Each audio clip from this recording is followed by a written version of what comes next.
ನಮ್ಮ ಕಾಂಗ್ರೆಸ್ ಬೀಟ್ನ ರಿಪೋರ್ಟರ್ ಮಾರುತೇಶ್ ನೇರ ಸಂಪರ್ಕದಲ್ಲಿದ್ದಾರೆ.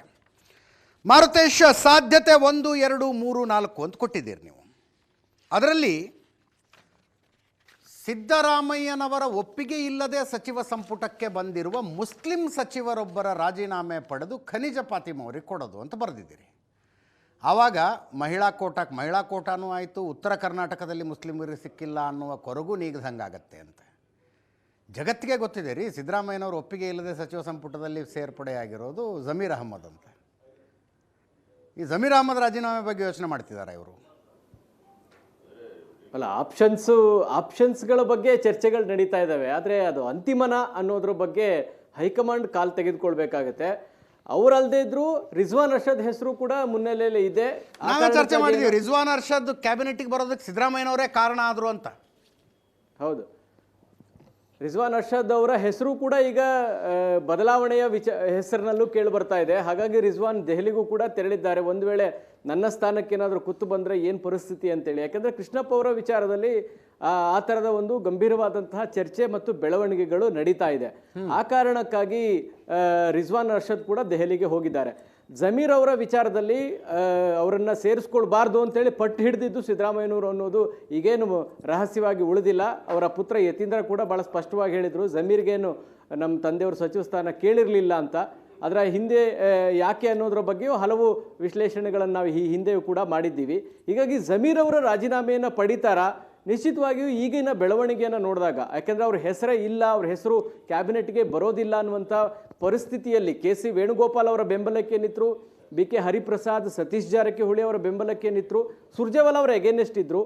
ಇದಾಗಿಯೂ ಕೂಡ ಜಮೀರ್ ಅಹಮ್ಮದ್ ಕ್ಯಾಬಿನೆಟ್ನ ಒಳಗೆ ಬಂದಿದ್ದಾರೆ. ಅಂದರೆ ಮುಸ್ಲಿಂ ವೋಟ್ ಬ್ಯಾಂಕ್ ಕಾಂಗ್ರೆಸ್ನಿಂದ ದೂರ ಹೋಗಬಾರ್ದು, ಜಮೀರ್ ಅಹಮ್ಮದ್ ಅವರನ್ನು ಮಾಡದೇ ಇದ್ದರೆ ಮುಸ್ಲಿಂ ವೋಟ್ ಬ್ಯಾಂಕ್ ಡಿಸ್ಟರ್ಬ್ ಆಗ್ಬೋದು ಅನ್ನುವ ಕಾರಣಕ್ಕಾಗಿ ಅವರನ್ನು ಕ್ಯಾಬಿನೆಟ್ನ ಒಳಗೆ ಉಳಿಸ್ಕೊಳ್ಳಲಾಗಿದೆ. ಅದಕ್ಕೆ ಸಿದ್ದರಾಮಯ್ಯನವರ ಸಿಟ್ಟು ಇದೆ, ಬೇಸರವೂ ಇದೆ ಅನ್ನೋದು ಕೂಡ ಅಷ್ಟೇ ಸತ್ಯ.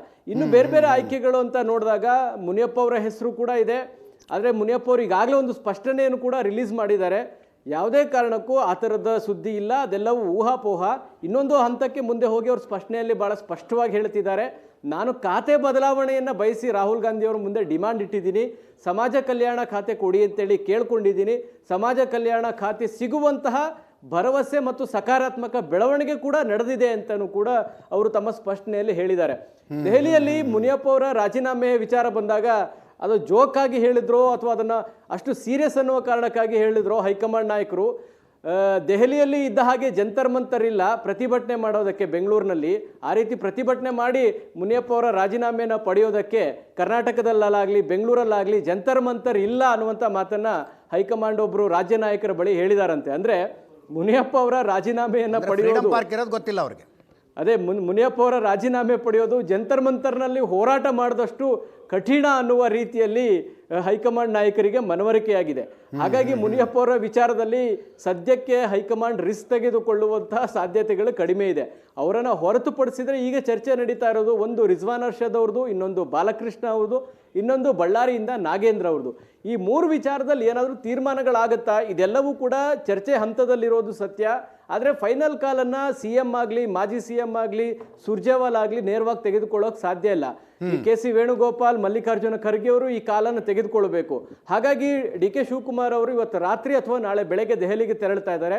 ಅದು ಕ್ಲಿಯರ್ ಆಗದೆ ಹೊರತು ಖಾತೆ ಹಂಚಿಕೆ ಕೂಡ ಮಾಡಲಿಕ್ಕೆ ಸಾಧ್ಯ ಆಗ್ತಾ ಇಲ್ಲ. ಹಾಗಾಗಿ ಈ ಒಂದು ಕೃಷ್ಣಪ್ಪ ಅವರನ್ನು ತೆಗೆದುಕೊಳ್ಳುವಂಥ ವಿಚಾರ, ಇನ್ನೊಂದು ಮಹಿಳಾ ಕೋಟಾದಲ್ಲಿ ಯಾರನ್ನ ಮಾಡಬೇಕು ಅನ್ನುವಂಥದ್ದು ವಿಚಾರ, ಇದರ ಜೊತೆಗೆ ಯಾರು ರಾಜೀನಾಮೆ ಕೊಡಿಸಿ ಮಹಿಳಾ ಕೋಟಾ ಎರಡನ್ನೂ ಫುಲ್ಫಿಲ್ ಮಾಡೋದ್ರ ಮೂಲಕ ಒಂದು ಸ್ಥಾನ ಉಳಿಸ್ಕೊಂಡು ಸಿದ್ದರಾಮಯ್ಯನವರು ಪಟ್ಟು ಹಿಡಿದಿರುವ ಬಸವರಾಜ ಶಿವಣ್ಣ ಅವರನ್ನು ಮಂತ್ರಿ ಮಾಡುವಂಥ ವಿಚಾರ. ಈ 3 ವಿಚಾರಗಳಲ್ಲಿ ಹೈಕಮಾಂಡ್ ಒಂದು ಫೈನಲ್ ಕಾಲನ್ನು ತೆಗೆದುಕೊಳ್ಳಬೇಕು. ಅದು ತೆಗೆದುಕೊಳ್ಳದ ಹೊರತು ಖಾತೆ ಹಂಚಿಕೆಯೂ ಸಾಧ್ಯ ಇಲ್ಲ, ಬೇರೆ ಯಾವುದೇ ಬೆಳವಣಿಗೆಗಳು ಕೂಡ ಆಗ್ತಾ ಇಲ್ಲ. ಆ ಕಾರಣಕ್ಕಾಗಿ ದೆಹಲಿಯತ್ತ CM ಹೊರಡ್ತಾ ಇದ್ದಾರೆ. ಇವತ್ತು ಸಂಜೆ ಅಥವಾ ನಾಳೆ ಬೆಳಗ್ಗೆ ಇನ್ನೂ TP ಕನ್ಫರ್ಮ್ ಆಗಿ ಬಂದಿಲ್ಲ, ಹೋಗೋದು ಖಚಿತ ಆಗಿದೆ ಅನ್ನೋದಷ್ಟೇ ಮಾಹಿತಿ ಬರ್ತಾ ಇದೆ. ಆದರೆ ಈ ಬೆಳವಣಿಗೆಗಳಿಗೆ ಕಾರಣ ಆಗಿರೋದೇ ಹೈಕಮಾಂಡ್ನ ನಡವಳಿಕೆ ಅನ್ನೋದರಲ್ಲಿ 2 ಮಾತಿಲ್ಲ. ಯಾಕೆಂದರೆ ಫೈನಲ್ ಆಗುವಂಥ ಸಂದರ್ಭಗಳಲ್ಲಿ ಎಲ್ಲರನ್ನು ಕೂತು, ಅಂದರೆ ರಾಜ್ಯ ನಾಯಕರನ್ನು ಕನಿಷ್ಠ CM ಮಾಜಿ CM ಕೂರಿಸ್ಕೊಂಡು ಫೈನಲ್ ಮಾಡಿದಿದ್ರೆ ಈ ಗೊಂದಲಗಳ ಬಗೆಹರಿತಾ ಇರಲಿಲ್ಲ. ಕೆಲ ಹೆಸರುಗಳು ಹೇಗೆ ಬಂತು ಅನ್ನೋದ್ರ ಬಗ್ಗೆಯೂ ಕೂಡ ಈಗಲೂ ಗೊಂದಲಗಳು ಕಾಣ್ತಾ ಇದ್ದಾವೆ. ಮತ್ತು ಯಾವ ಕಾರಣಕ್ಕಾಗಿ ಅವ್ರನ್ನ ಮಾಡಬೇಕಾಗಿತ್ತು ಅನ್ನುವುದರ ಅಸಮಾಧಾನಗಳು ಕೂಡ ಈಗ ಹಿರಿಯರಲ್ಲಿ ವ್ಯಕ್ತವಾಗ್ತಾ ಇದೆ. ಹೀಗಾಗಿ CM ಮತ್ತು ಮಾಜಿ CM ಫೈನಲ್ ಆಗುವಂತಹ ಸಭೆಯಲ್ಲಿ ಇದ್ದಿದ್ದಿದ್ರೆ ಇಷ್ಟು ಗೊಂದಲ ಆಗದ ಆಸ್ಪದ ಕೊಡದ ರೀತಿ ಅವರು ಮ್ಯಾನೇಜ್ ಮಾಡ್ತಾ ಇದ್ರೇನು. ಅವರನ್ನೇ ದೂರ ಇಟ್ಟು ಹೈಕಮಾಂಡ್ ನಾವು ಕಾಲ್ ತೆಗೆದುಕೊಳ್ತೀವಿ, ನೀವು ಅದ್ರ ಪ್ರಕಾರ ನಡೀರಿ ಅನ್ನುವ ರೀತಿಯಲ್ಲಿ ಒಂದು ಆಟಿಟ್ಯೂಡ್ ತೋರಿಸ್ತಲ್ಲ. ಮುಖ್ಯಮಂತ್ರಿಗಳನ್ನ ಕೆಳಗಿಳಿಸಿದಂತಹ ಬೆಳವಣಿಗೆಯಲ್ಲಿ ನಾವು ದೊಡ್ಡ ಮಟ್ಟಕ್ಕೆ ಸಕ್ಸಸ್ ಕಂಡ್ವಿ ಅನ್ನುವಂತಹ ಒಂದು ಓವರ್ ಕಾನ್ಫಿಡೆನ್ಸ್ ಏನಿತ್ತಲ್ಲ, ಅದು ಸಚಿವ ಸಂಪುಟ ವಿಸ್ತರಣೆ ಟೈಮ್ನಲ್ಲಿ ಸಂಪೂರ್ಣವಾಗಿ ಆ ಓವರ್ ಕಾನ್ಫಿಡೆನ್ಸ್ ಉಲ್ಟಾ ಹೊಡೆದ ಪರಿಣಾಮವಾಗಿ ಇಷ್ಟೊಂದು ಬೆಳವಣಿಗೆ ನಡೀಲಿಕ್ಕೆ ಕಾರಣ ಆಗ್ತಾ ಇದೆ. ಅಜಿತ್, ಈಗ ಮುಖ್ಯಮಂತ್ರಿಗಳು ಹೇಳಿದರೆ ರಾಜೀನಾಮೆ ಕೊಡೋದಕ್ಕೆ ತಯಾರು ಅಂತ ಹೇಳಿದವರು ಬಾಲಕೃಷ್ಣ ಅವರು ಒಬ್ಬರೇ. ಅಕಸ್ಮಾತ್ ಅದು ನಿಜಾನೇ ಆದರೂ ಒಂದು ದುರಂತ ನಾಯಕ ಅನ್ನಿಸ್ಕೊಳ್ತಾರೆ. ಅವ್ರ ತಂದೆನೂ ಒಂದೇ ವಾರಕ್ಕೆ ಮಂತ್ರಿ ಸ್ಥಾನದಿಂದ ಕೆಳಗಿಳಿಬೇಕಾಗಿ ಬಂದಿತ್ತಂತೆ. ಹೌದು, ಹಿಂದೆ ಅವರ ತಂದೆಯವರ ಪ್ರಕರಣದಲ್ಲೂ ಕೂಡ ಸಾಕಷ್ಟು ಬಾರಿ ಆ ವಿಚಾರವನ್ನು ಬಾಲಕೃಷ್ಣ ಅವರು ಪ್ರಸ್ತಾಪ ಮಾಡಿದ್ದಾರೆ. ಒಂದು ವಾರಕ್ಕಷ್ಟೇ ಅವರು ಸಚಿವರಾಗಿ ಇದ್ದದ್ದು ಅಂತ. ಬಹುಶಃ ಬಾಲಕೃಷ್ಣ ಅವರ ವಿಚಾರದಲ್ಲೂ ಅದು ಮರುಕಳಿಸುವಂತಹ ಆತಂಕ ಇದೆ. ಕಾರಣ ನೋಡಿದಾಗ ಅವರದೇ ಸಮುದಾಯದ ಒಬ್ಬರನ್ನ ಒಳಗೆ ಕರೆದುಕೊಂಡು ಬರುವಂತಹ ಪ್ರಯತ್ನ ಮಾಡಲಾಗ್ತಾ ಇದೆ. ಆ ಪ್ರಯತ್ನದಲ್ಲಿ ಯಾರ್ಯಾರು ಇದ್ದಾರೆ ಅಂತ ನೋಡಿದಾಗ ಬೆಂಗಳೂರಿನಲ್ಲಿ ಕೃಷ್ಣ ಬೈರೇಗೌಡರು ಇದ್ದಾರೆ. ಕೃಷ್ಣ ಬೈರೇಗೌಡರನ್ನು ರಾಜೀನಾಮೆ ಕೊಡಿಸುವಂತ ಪರಿಸ್ಥಿತಿಯಲ್ಲಿ ಇಲ್ಲ. ಇನ್ನೊಂದು ಕಡೆ ಮಂಡ್ಯದಲ್ಲಿ ಚಲುವರಾಯಸ್ವಾಮಿ, ನರೇಂದ್ರ ಸ್ವಾಮಿ ಇದ್ದಾರೆ. ಚಲುವರಾಯಸ್ವಾಮಿ ರಾಜೀನಾಮೆ ಕೊಡಿಸ್ತಾರಾ ಅಂತ ನೋಡಿದಾಗ ಮಂಡ್ಯ ಭಾಗದಲ್ಲಿ ಚಲುವರಾಯಸ್ವಾಮಿ ಅವ್ರನ್ನ ಬಿಟ್ಟು ಕೇವಲ ಒಂದು ದಲಿತ ಸಮುದಾಯದವರು ಸಚಿವರನ್ನ ಇಟ್ಕೊಂಡು ಇಡೀ ಮಂಡ್ಯವನ್ನು ಮ್ಯಾನೇಜ್ ಮಾಡೋದು ಕಷ್ಟ. ಅಲ್ಲಿ ಜಾತಿ ಪಾಲಿಟಿಕ್ಸ್ ಮಂಡ್ಯದಲ್ಲಿ ಅತ್ಯಂತ ಗಂಭೀರವಾಗಿ ಇರುವಾಗ, ಅತ್ಯಂತ ತಳಮಟ್ಟದಲ್ಲೂ ಅದು ಬೇರೂರಿರುವಂಥ ಕಾರಣದಿಂದಾಗಿ ಅಲ್ಲಿ ಮ್ಯಾನೇಜ್ ಮಾಡೋದು ಕಷ್ಟ. ಚಲುವರಾಯಸ್ವಾಮಿ ಅವ್ರನ್ನ ಹೊರಗಿಟ್ಟು ಇನ್ನುಳಿದಂತೆ ಶಿವಲಿಂಗೇಗೌಡರಿಗೆ ಅವಕಾಶ ಮಾಡಿಕೊಡಲಾಗಿದೆ. ಹಾಸನದಲ್ಲಿ ಬೇರೆ ಯಾರು ಇಲ್ಲ, ಅವ್ರಿಗೊಂದು ಪ್ರಾತಿನಿಧ್ಯ ಸಿಗಬೇಕಾಗಿತ್ತು. ಹಿರಿಯರು ಅನ್ನುವ ಕಾರಣಕ್ಕಾಗಿ ಅವಕಾಶ ಮಾಡಿಕೊಟ್ಟಿದ್ದಾರೆ. ಅವ್ರನ್ನ ತೆಗೆಯೋದಕ್ಕೆ ಸಾಧ್ಯ ಇಲ್ಲ. ಎಲ್ಲ ಕಡೆಯಿಂದಲೂ ಸುತ್ತಿ ಬಳಸಿ ನೋಡಿದರೆ ಬಾಲಕೃಷ್ಣ ಈಸ್ ಬೆಟರ್. ಯಾಕಂದರೆ ಸಿ ಎಂ ಜಿಲ್ಲೆಯವರೇ ಆಗಿದ್ದಾರೆ. ಅವರ ಜಿಲ್ಲೆಗೆ ಸಿ ಎಂ ಸ್ಥಾನವನ್ನೇ ಕೊಟ್ಟಿರೋದ್ರಿಂದ ಬಾಲಕೃಷ್ಣ ಅವ್ರನ್ನ ತೆಗೆದು ಕೃಷ್ಣಪ್ಪ ಅವ್ರನ್ನ ತರ್ಬೋದಾ ಅನ್ನುವಂಥ ಲೆಕ್ಕಾಚಾರಗಳನ್ನು ಹೇಳ್ತಿದ್ದಾರೆ. ಒಂದು ಟೆಕ್ನಿಕಲಿ ಸಮಸ್ಯೆ ಇರೋದು, ಕೃಷ್ಣಪ್ಪ ಬೆಂಗಳೂರಿನ ವ್ಯಾಪ್ತಿಯಲ್ಲಿರ್ತಕ್ಕಂಥ ಸಚಿವರ ರಾಜೀನಾಮೆ ಕೊಡಿಸಬೇಕಾಗಿರುವಂಥ ಪರಿಸ್ಥಿತಿ ಇದೆ.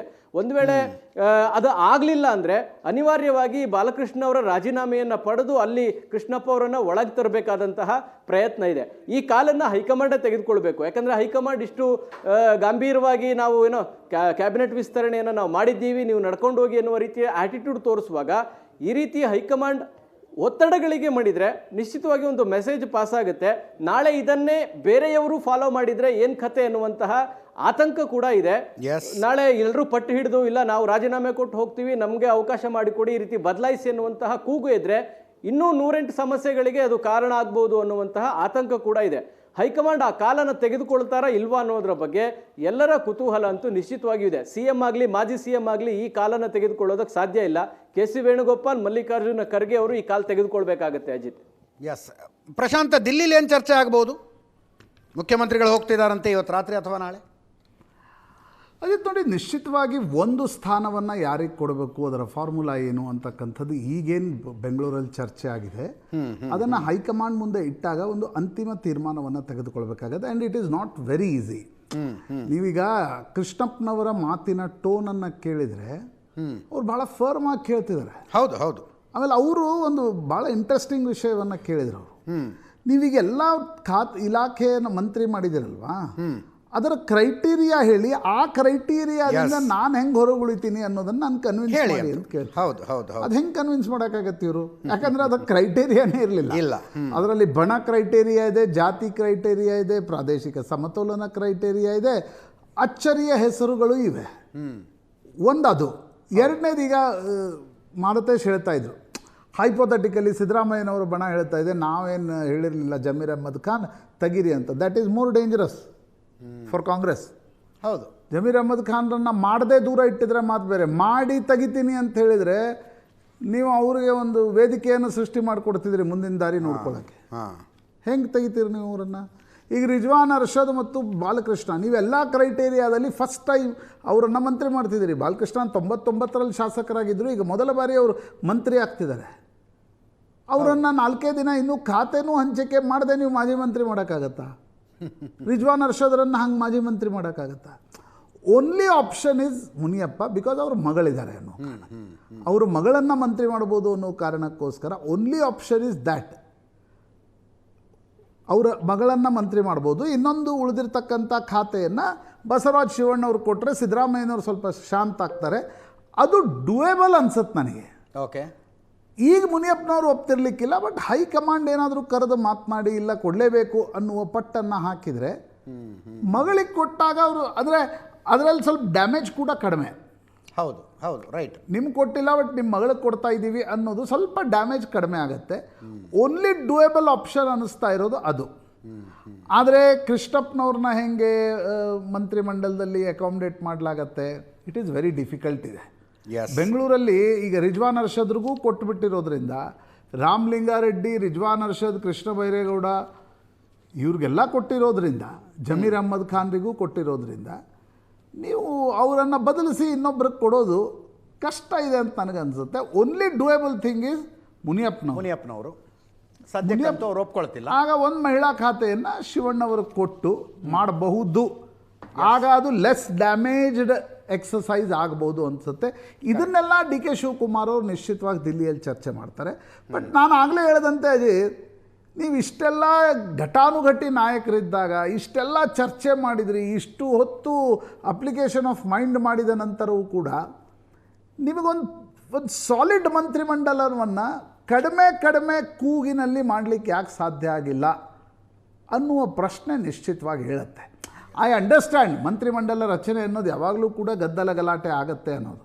ಬಟ್ ಯಾವಾಗಲೂ ನೀವು ಯಾವುದೇ ಒಂದು ಪೊಲಿಟಿಕಲ್ ಡಿಸಿಷನನ್ನು ತೆಗೆದುಕೊಳ್ಳುವಾಗ ಒಂದು ಕ್ರೈಟೇರಿಯಾ ಬೇಕಾಗತ್ತೆ.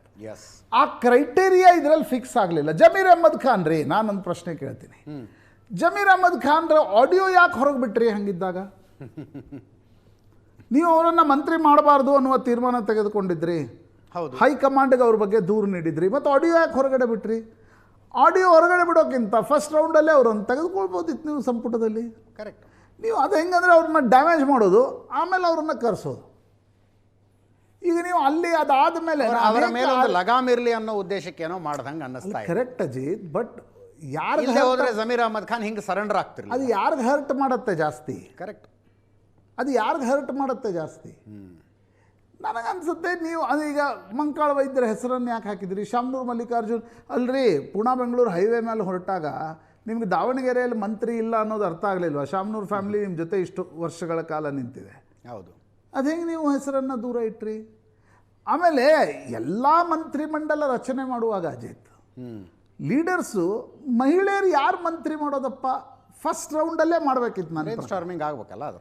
ನೀವು ಗೃಹ ಜ್ಯೋತಿ, ಗೃಹಲಕ್ಷ್ಮಿ, ಈಗ ನಿನ್ನೆ ರಾಜ್ಯ ಸರ್ಕಾರಿ ಮಹಿಳಾ ನೌಕರರ ಸಂಘದವ್ರು ಹೋಗಿದ್ರು ಮುಖ್ಯಮಂತ್ರಿಗಳ ಹತ್ರ.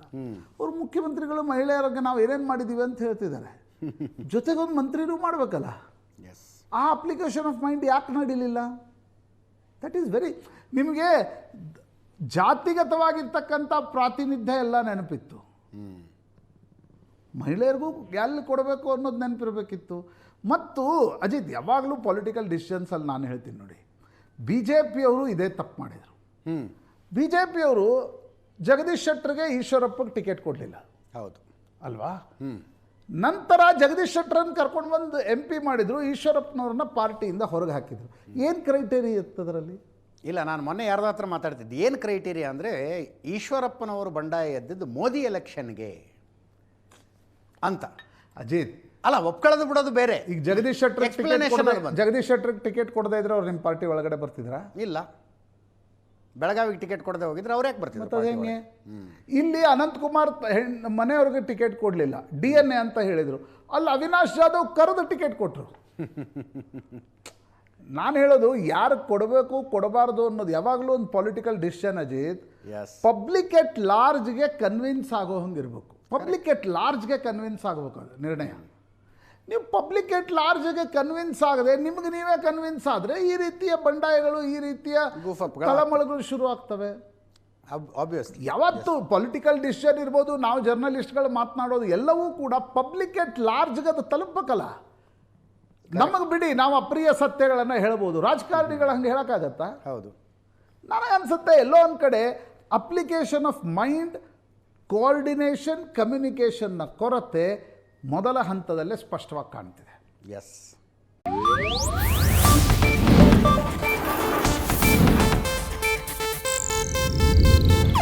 ಇದು ಏಷ್ಯಾನೆಟ್ ನ್ಯೂಸ್ ನೆಟ್ವರ್ಕ್ ಪ್ರಸ್ತುತಿ.